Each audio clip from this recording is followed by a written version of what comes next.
Assalamualaikum warahmatullahi wabarakatuh. Salam Bimba, tetap semangat dan terus belajar. Saya Desi Rati. Pada kesempatan hari ini ingin membuat video tugas belajar 2 kelas pada hari ke-6, di mana saya ingin menjawab pertanyaan tentang tema kurikulum dasar 2. Dan ini pertanyaannya. A. Jawablah pertanyaan mengenai metode individual system berikut ini. 1. Apa pengertian individual system? Individual system adalah proses pembimbingan minat belajar yang berpusat kepada anak, di mana anak dijadikan subjek dan motivator dijadikan fasilitator. 2. Mengapa pendekatan yang dilakukan harus individual system?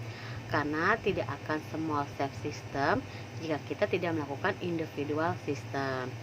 3. Apa tujuan yang ingin dicapai dengan melakukan pendekatan secara individual? Tujuan individual system adalah untuk mencapai proses belajar secara bertahap atau small step system. 4. Murid dan guru memiliki peran masing-masing. Sebutkan apa peran guru dan murid. Peran guru adalah orang yang menciptakan fun learning di dalam unit Bimba A, I, U, E, O. Sedangkan murid adalah orang yang merasakan fun learning di dalam unit Bimba A, I, U, E, O. 5. Apa perbedaan antara metode individual system dengan classical system? Individual system muridnya sedikit, sedangkan classical system muridnya banyak. Individual system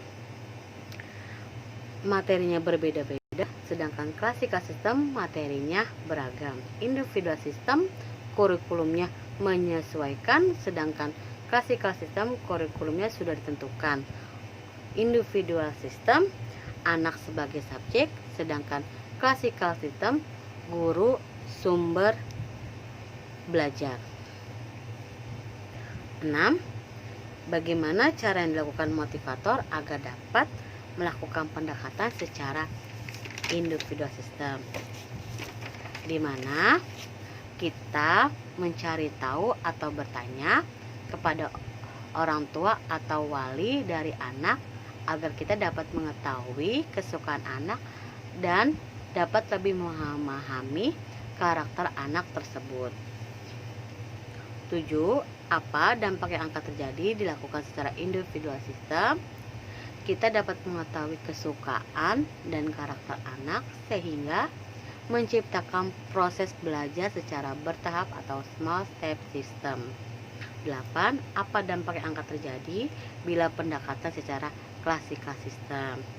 Anak dipaksakan belajar materi yang sama dengan anak yang lainnya tanpa memikirkan apakah anak tersebut sudah sampai tahap itu.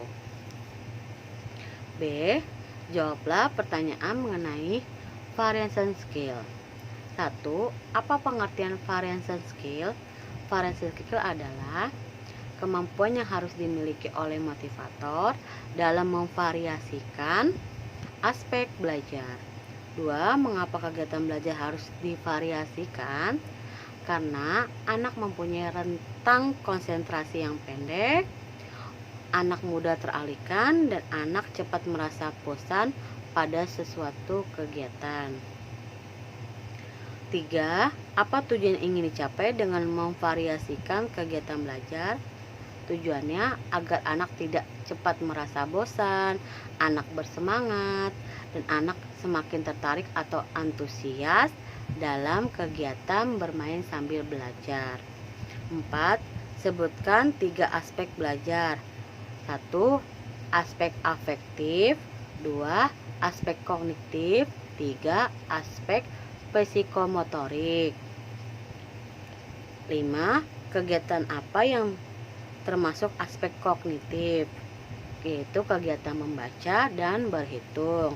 6. Kegiatan apa yang termasuk aspek afektif? Yaitu bernyanyi, berdialog, berdongeng, dan bercerita. 7. Kegiatan apa yang termasuk aspek psikomotorik? Psikomotorik terbagi 2. 1. Motorik kasar, yaitu menangkap, melempar, menari. Sedangkan di Bimba A, menggunakan motorik halus, yaitu mewarnai, menarik garis, dan menulis. 8. Bagaimana cara motivator memvariasikan kegiatan belajar dengan aspek belajar? Dengan menggunakan teori Bandul.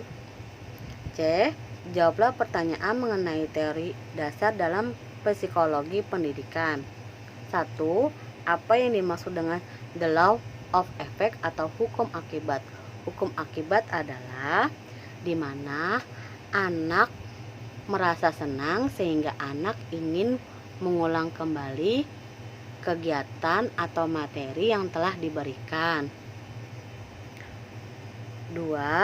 Apa yang dimaksud dengan the law of access atau hukum latihan?